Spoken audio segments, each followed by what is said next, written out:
Hi, K-pop lovers. Welcome back to the channel. Two members. Two completely different kinds of power. One of them can make an entire arena go, with a single expression. The other one can make that same arena go silent just by standing still. This is the story of BABYMONSTER's aura spectrum, from the cutest Maknae energy in the group, all the way to Queen tier leader presence. And along the way, we're breaking down exactly what makes each member's stage visual hit different, from camera behavior to formation placement to the way an audience physically reacts in real time. Welcome back to Annyeong's story. If you've watched enough BABYMONSTER content, you already know this group doesn't have just one type of star power. Every member brings a completely different visual language to the stage, some soft, some sharp, some untouchable, and that variety is a big part of why their concerts never feel repetitive, even when the choreography is high intensity from start to finish. Today we're mapping the full spectrum, starting from the most adorable end and ending at pure queen energy, and along the way we'll dig into exactly what makes each aura register so differently on camera. We start with Chiquita. Her aura is warm, expressive, and disarming, and it's arguably the most instantly recognizable visual signature in the group. Where other performers use intensity to grab attention, Chiquita does the opposite. She softens the room. Watch how the camera treats her during high-energy choreography. Even in the middle of a sharp, aggressive formation, her face reads as approachable rather than intimidating, and that's not an accident. Directors know this, which is exactly why she's so often placed in the moments meant to give the audience a breather, a smile, an ad-lib, a bit of playfulness between the harder-hitting sections. Her body language leans into openness too. Wider gestures, more direct eye contact with the camera, less of the closed-off, sharp-edged posturing that reads as powerful elsewhere in the choreography. That's the trick with cute core aura. It's not less powerful than a fierce stage presence. It's a completely different tool, and honestly a harder one to pull off consistently, because it has to feel effortless every single time. Instead of commanding the audience, Chiquita invites them in, and that invitation is exactly why she tends to generate some of the warmest, most immediate crowd reactions of the whole set. From there, the spectrum shifts to Rora, and this is where things start to change.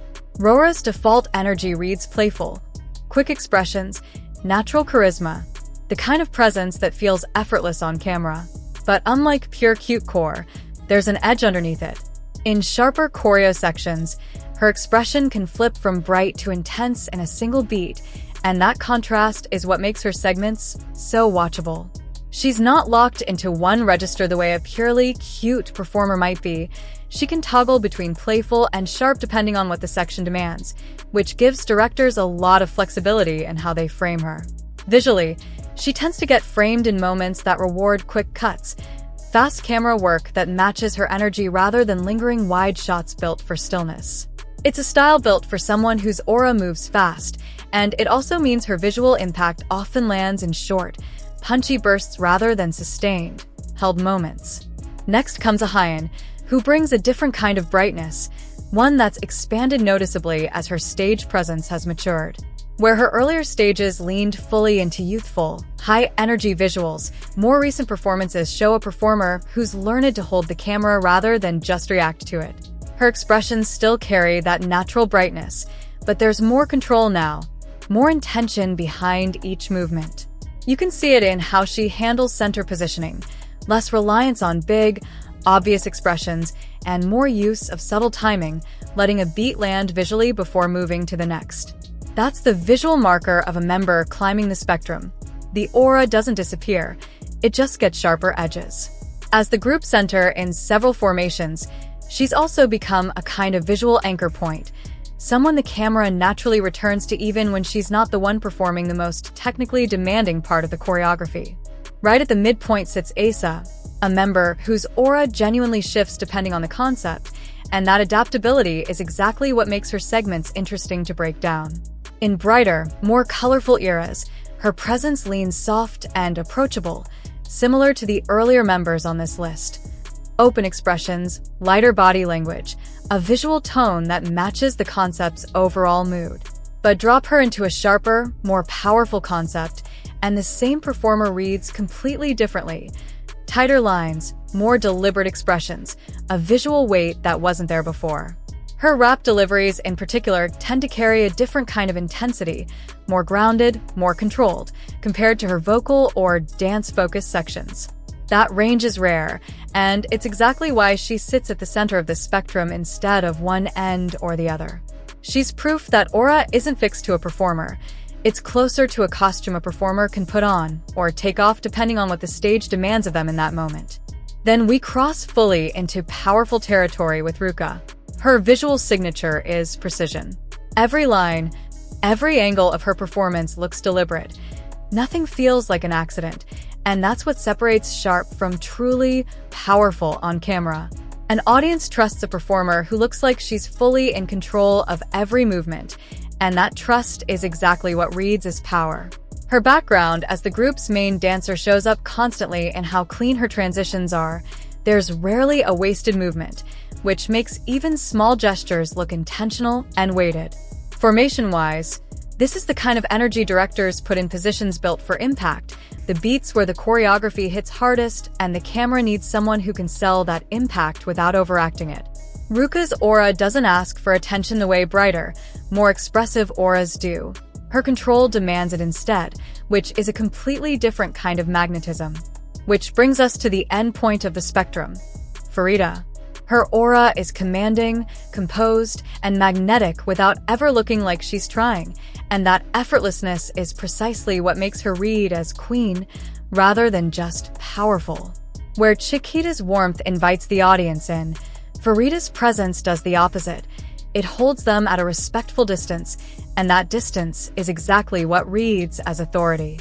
Watch the camera work during her most powerful formations. Directors tend to hold on her a beat longer than they do with other members, because stillness on her reads as confidence, not hesitation. Her positioning in choreography reinforces the same idea. She's consistently placed where the group's most powerful moments land, anchoring the formation rather than reacting to it, which is a subtle but important distinction. There's also a leadership quality baked into her stage language that goes beyond just her own performance. The way she directs energy toward the members around her, eye contact, spacing, the way she seems to set the tempo for a formation shift, reinforces the leader, read even in moments where she's not technically the visual focal point. It's presence as structure rather than spectacle, and that's a much harder quality to fake on camera than raw intensity. Put all 6 of these together, and you get the full arc of the spectrum. From Chiquita's ability to make an audience smile, to Farida's ability to make that same audience go still. What's genuinely impressive is that none of these auras compete with each other on stage. They're layered instead of stacked, which is exactly why BABYMONSTER's formations always feel balanced rather than chaotic even during the busiest choreography.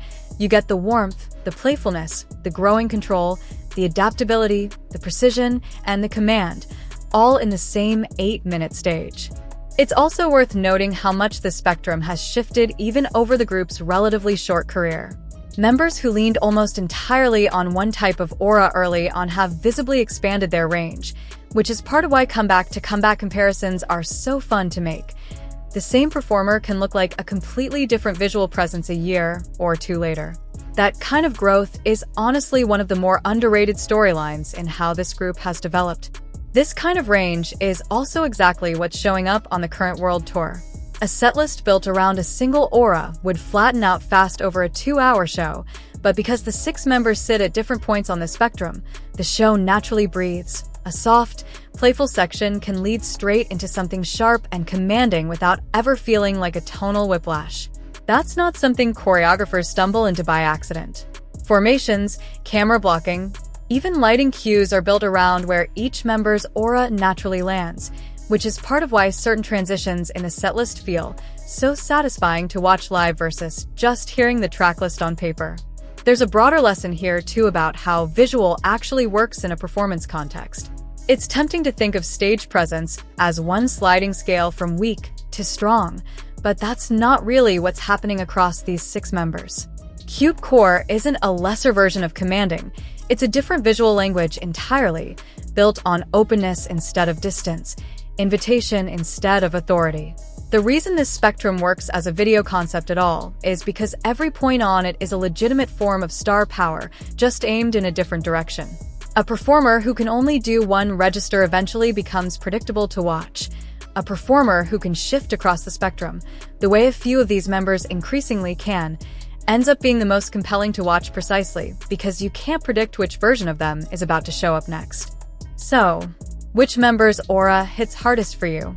Drop it in the comments and let us know where you'd personally rank the spectrum, because honestly, this kind of ranking always sparks debate.